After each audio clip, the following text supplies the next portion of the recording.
lagi pemirsa di Hidup Sehat. Tadi kita masih membahas mengenai apa aja nih herbal-herbal yang mampu menurunkan kolesterol. Terakhir tadi ada teh rosella nih dok, katanya mampu menurunkan kolesterol. Diapain sebenarnya? Yang mana rosella? Kasih lihat dulu, jangan-jangan nggak tahu nih pemirsa. Lihat dulu, nah itu. Rosella seperti ini ya, biasanya memang dijual dalam bentuk kering. Gitu. Dia sifatnya asam karena banyak mengandung vitamin C sebagai antioksidannya. Kemudian juga mengandung namanya antosianin dan pektin. Nah, itu fungsinya dia untuk mencegah terjadinya pembentukan kolesterol. Gitu. Nah, kemudian antioksidan juga kan dibutuhkan untuk mencegah supaya pembuluh darah kita tetap elastis ya, sehingga tidak terjadi luka. Jadi kalau kita tuh luka tuh di plester, nah si kolesterol yang katanya jahat itulah sebagai plester di dalam pembuluh darah. Gitu. Nah, diapain ini dok? Ini caranya yaitu tinggal diseduh aja. Jadi 6 rosella kemudian diseduh dengan air panas. Nah, diseduh sampai air panas, kemudian ditunggu sampai hangat, baru dikonsumsi. Boleh ditambah madu. Tapi minumnya boleh tunggu agak dingin dulu kan ya? Boleh. Takutnya malah bibirnya nanti ya. Nah, di depan kita sekarang setelah rosella sebenarnya ada banyak lagi bahan-bahan alami. Ini yang bahan herbal yang bisa juga menurunkan kolesterol. Apa aja dok? Nah ini ramuan yang ketiga ya. Nah ini kita menggunakan daun jati Cina, daun jati Belanda. Nah ini daun jati Cina seperti ini, bentuknya dia lebih muda ya. Nah, daun tadi jati kita Cina, udah hemat waktu ya, udah kita panaskan sebenarnya tadi ini, sudah kita buat mendidih, baru kita masukkan ramuan seperti ini apa? Daun jati Belanda. Daun jati Belanda, oke. Daun jati Cina, daun jati Belanda, ini fungsinya dia untuk mencegah penyerapan lemak. Mencegah penyerapan lemak. Jadi ini adalah daun jati blasteran ya, Cina Belanda jadi satu. Ini tempuyung. Ya, nah kemudian ini apa nih atau lagi? Tempuyung. Ini tempuyung. Kemudian nah ini namanya kunyit. Kunyit ini bagus karena dia mengandung kurkuminoid. Fungsinya apa? Dia sebagai antioksidan juga meningkatkan ekskresi dari empedu. Nah, jadi bahan bakar disiapkan untuk bisa mencerna lemak sebenarnya kan? Bahan bakarnya kan kolesterol. Jadi memang dia menurunkan kolesterol dengan cara dia banyak-banyak tuh mengeluarkan empedu. Nah, ini meniran sebagai dia antioksidannya juga. Kemudian dan ini mungkin udah tahu ya bahwa ini teh hijau. Teh hijau juga fungsinya untuk mengurangi kadar lemak ya, sama mengurangi penyerapannya gitu. Ini dimasak dengan air 1 liter, airnya mendidih, kemudian baru dimasukkan selama 15 menit. Habis itu baru disaring, tunggu hingga hangat, diminum sehari 3 kali. Sehari 3 kali. Sambil dipanaskan bisa ya, sambil dikasih api juga ya, maksudnya tidak mengurangi. Iya, nggak apa-apa. Memang harus, karena yang diambil adalah zat yang namanya alkaloid. Jadi alkaloid memang harus dalam keadaan panas ya, gitu. Dok, ini kan banyak banget nih bahan-bahannya nih dok. Ini airnya aja apa sama rempah-rempahnya juga nih dok?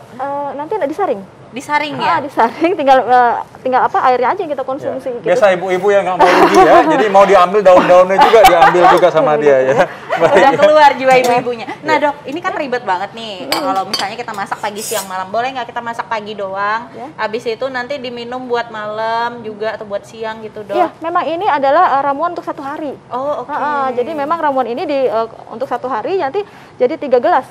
Gitu, pagi, siang, malam. Jadi nggak apa-apa ya, kalau misalkan malam harus dipanaskan lagi atau gimana? Enggak, langsung aja ini. Oh langsung aja, jadi kalau malam udah telanjur dingin nggak apa-apa ya? Nggak apa-apa. Boleh nggak, biar kalau nggak ribet lagi yang masak Nisa aja, saya tinggal ngambil doang gitu. Oh gitu, kayaknya lebih ribet kirim-kirimnya deh. Ya, oke, baik. Nah, ini kita udah tunggu berapa panas nih ya, ini udah cukup? 15 menit ya, kalau untuk yang betul ada 15 menit, kemudian api kecil 15 menit, nah habis itu baru dikonsumsi sehari 3 kali ya. Misalnya lihat api kecil ya, udah oke. Baik.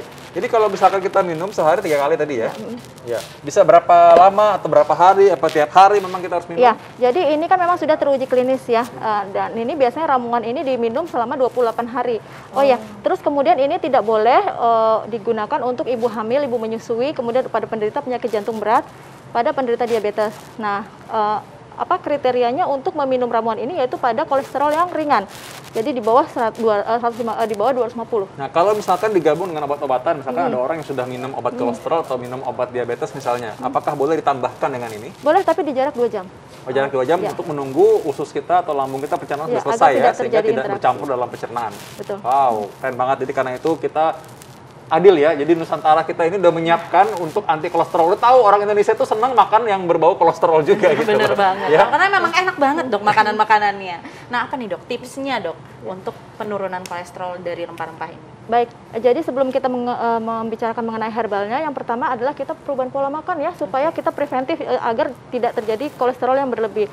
ya supaya pertama adalah batasi konsumsi gula, karena kalau kita mengkonsumsi gula yang tinggi itu juga nanti ujung-ujungnya kolesterol juga akan meningkat. Yang kedua yaitu batasi konsumsi lemak ya, yang seperti dari gorengan, kemudian juga aktivitas juga, pola tidur juga harus diperhitungkan ya. Nah kemudian tadi herbalnya yang sudah ditayangkan yaitu ada bawang putih. Untuk bawang putih ini ada kontraindikasinya, yaitu bagi penderita penyakit jantung yang minum obat pengencer darah tidak disarankan untuk mengkonsumsi bawang putih karena akan meningkatkan resiko perdarahan. Yang kedua adalah pasien yang akan menjalani operasi dan sesudah operasi 2 minggu. Itu juga tidak boleh mengkonsumsi bawang putih supaya tidak terjadi resiko perdarahan. Nantinya akan mengurangi kesembuhan ya nanti kalau begitu ya, nanti kan akan memperlambat. Oke, baiklah Dokter Muta, terima kasih. Ya, kita semua udah tahu bagaimana kita menjaga hari ini. Wah, banyak banget yang kita bisa dapatkan hari ini dokter saya. Kita ketemu lagi kapan nih? Besok ya? Besok. Jadi Senin sampai Jumat jam 1 sampai jam 2 siang hanya di TV One. Oke, salam semuanya, semoga semua sehat. Saya Dr. Vito Damai. Saya Dr. Angga Nisa. Indonesia hidup sehat. Mantap.